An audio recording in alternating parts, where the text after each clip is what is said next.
which characterized national and parliamentary debate over Finance Act is, in my view, had more to do with the absence of a consistent culture of promise-keeping in our politics and of faithful alignment between government policy and the people's aspirations.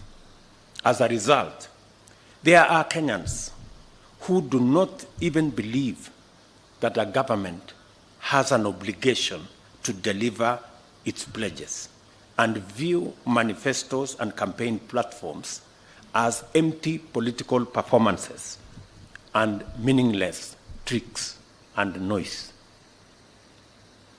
You know, because for a very long time, we've made campaign pledges to be what you say looking for votes when you don't actually mean to deliver on them. In fact, there are even leaders, including members of the clergy, who have been sympathetic and tried, with the best intentions, to suggest ways of enabling the government and myself to run away from some of the commitments we made in the campaigns. Some clergy have said, I think it's okay. You made a promise, but it's difficult to keep, so just, you know. And it's because of the culture that has been built. Many people did not believe that we are going to have a hustler fund. Many people did not believe that we are going to reduce the cost of fertilizer. Many people did not believe that we are going to hire 55,000 teachers in under 1 year, because commitments, promises have been made with no intention to keep any of those promises. And I see the difficulty that people have when we have to make difficult decisions. They think that we have overcommitted ourselves. I want to tell the people of Kenya, the commitments we made, the promises we made, we will keep each and every one in full.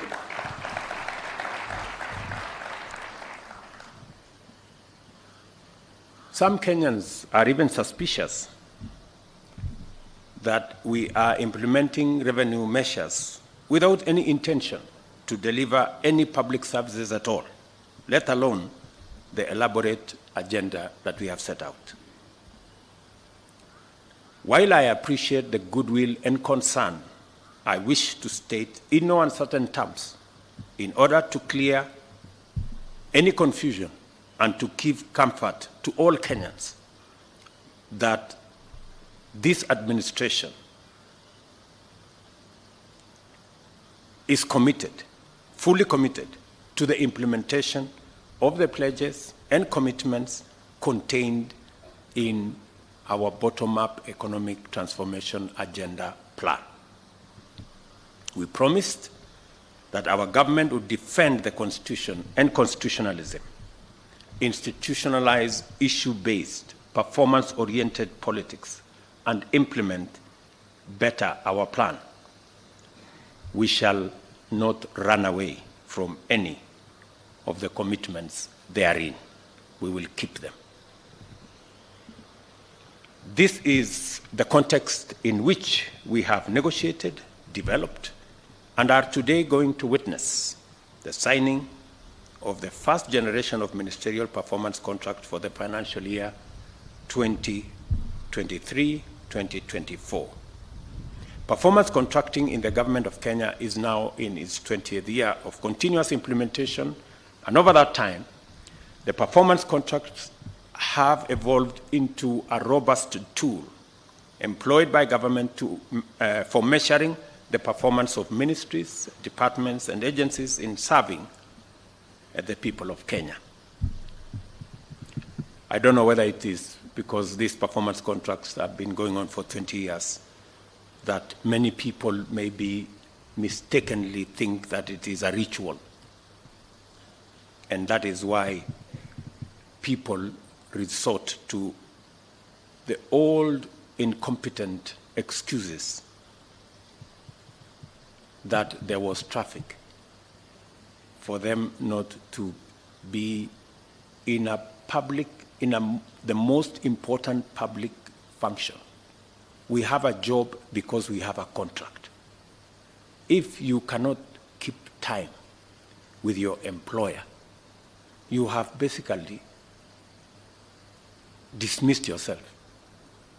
I mean, it's just as simple as that.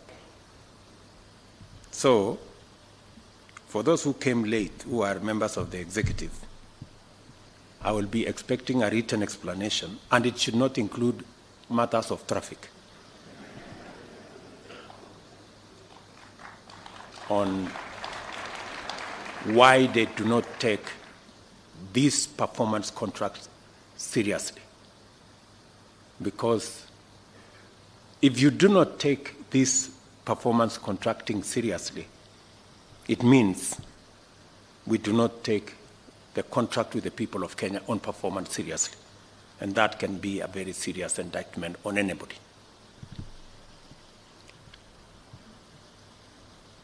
The performance contracts